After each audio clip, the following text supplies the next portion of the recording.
Es ist dem Feind gelungen, die Front in breiter Formation zu durchbrechen. Im Süden hat der Gegner Zossen genommen und stößt auf Stahnsdorf vor. Der Feind operiert jetzt am nördlichen Stadtrand zwischen Frohnau und Pankow.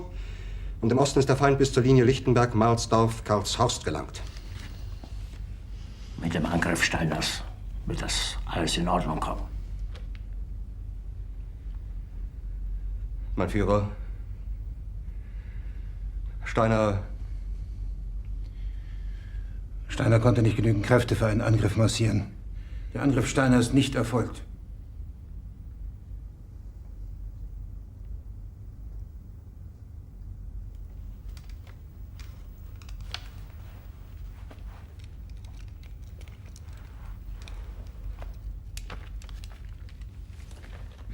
Es bleiben im Raum Keitel, Jodl, Krebs und Burgdorf.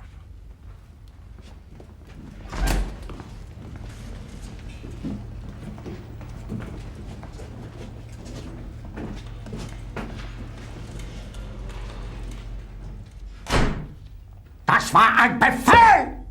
Der Angriff Steiners war ein Befehl! Wer sind Sie, dass Sie es wagen, sich meinen Befehl zu widersetzen? So weit ist das also gekommen. Das Militär hat mich belogen!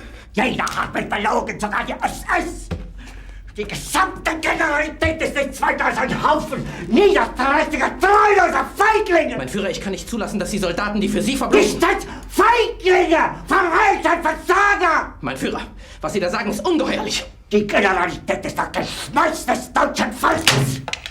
Sie ist ohne Ehre! Sie nennen sich Generale, weil Sie Jahre auf Militärakademien zugebracht haben, nur um zu lernen, wie man Messer und Gabel hält! Jahrelang hat das Militär meine Aktionen nur behindert! Es hat mir jeden nur ersichtlichen Widerstand in den Weg gelegt! Ich hätte gut daran getan, von Jahren alle höheren Offiziere liquidieren zu lassen, wie Stalin!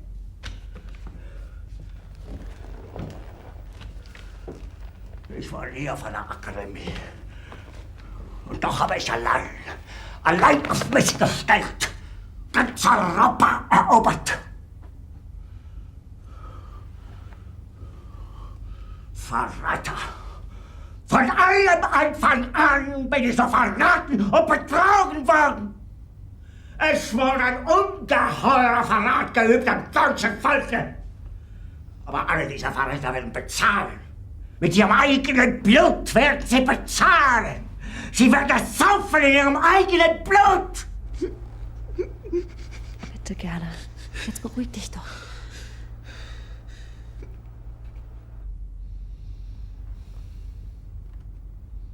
Meine Befehle sind in den Wind gesprochen. Es ist unmöglich, unter diesen Umständen zu führen. Es ist aus.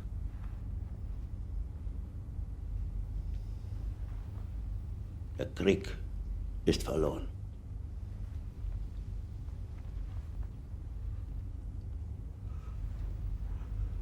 Aber wenn Sie, meine Herren, glauben, dass ich deswegen Berlin verlasse, irren Sie sich gewaltig. Eher jage ich mir eine Kugel durch den Kopf.